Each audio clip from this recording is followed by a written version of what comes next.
चौथा अध्याय। वराह, नरसिंह, वामन और परशुराम अवतार की कथा।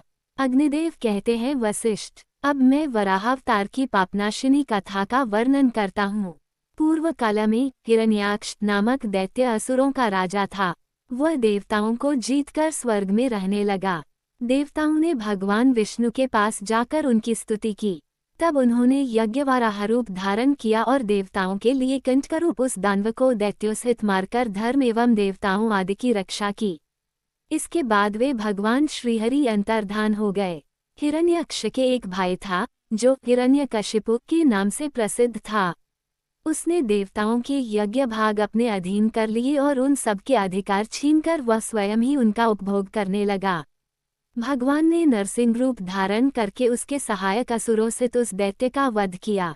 तत्पश्चात संपूर्ण देवताओं को अपने अपने पद पर प्रतिष्ठित कर दिया। उस समय देवताओं ने उन नरसिंह का स्तवन किया। पूर्व काल में देवता और असुरों में युद्ध हुआ। उस युद्ध में बलि आदि दैत्यों ने देवताओं को परास्त करके उन्हें स्वर्ग से निकाल दिया। तब वे श्रीहरि की शरण में गए। भगवान ने उन्हें अभयदान दिया और कश्यप तथा अदिति की स्तुति से प्रसन्न हो वे अदिति के गर्भ से वामन रूप में प्रकट हुए। उस समय दैत्यराज बलि गंगाद्वार में यज्ञ कर रहे थे। भगवान उनके यज्ञ में गए और वहां यजमान की स्तुति का गान करने लगे। वामन के मुख से वेदों का पाठ सुनकर राजा बलि उन्हें वर देने को उद्यत हो गए और शुक्राचार्य के मना करने पर भी बोले, ब्राह्मण, आपकी जो इच्छा हो मुझसे मांगे, मैं आपको वो वस्तु अवश्य दूंगा। वामन ने बलि से कहा, मुझे अपने गुरु के लिए 3 पग भूमि की आवश्यकता है, वही दीजिए। बलि ने कहा, अवश्य दूंगा। तब संकल्प का जल हाथ में पड़ते ही भगवान वामन अवामन हो गए। उन्होंने विराट रूप धारण कर लिया और भूलोक, भुवरलोक एवं स्वर्गलोक को अपने 3 पगों से नाप लिया।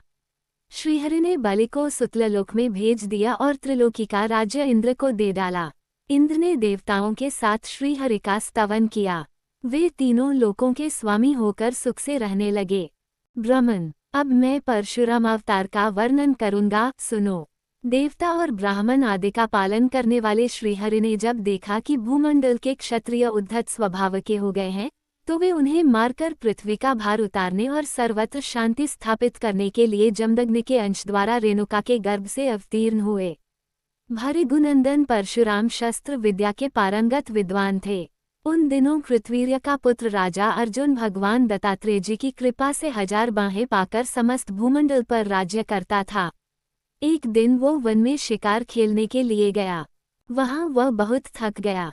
उस समय जमदग्नि मुनि ने उसे सेना सहित अपने आश्रम पर निमंत्रित किया और कामधेनु के प्रभाव से सबको भोजन कराया।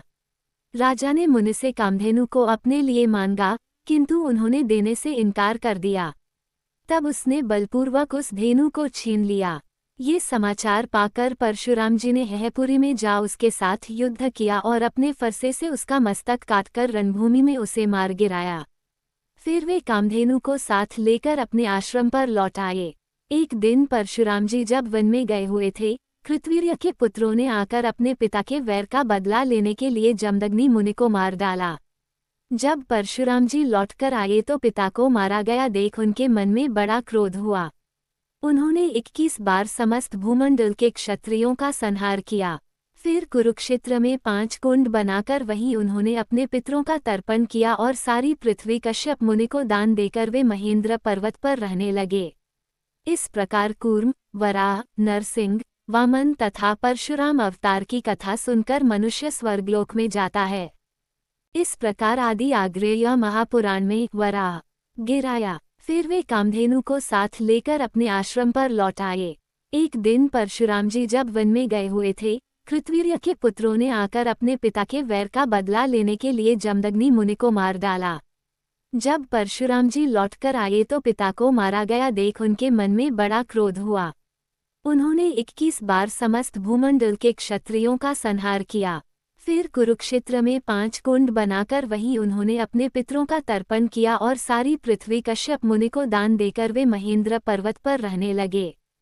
इस प्रकार कूर्म, वराह, नरसिंह, वामन तथा परशुराम अवतार की कथा सुनकर मनुष्य स्वर्गलोक में जाता है। नरसिंह, वामन तथा परशुराम अवतार की कथा का वर्णन। नामक चौथा अध्याय पूरा हुआ।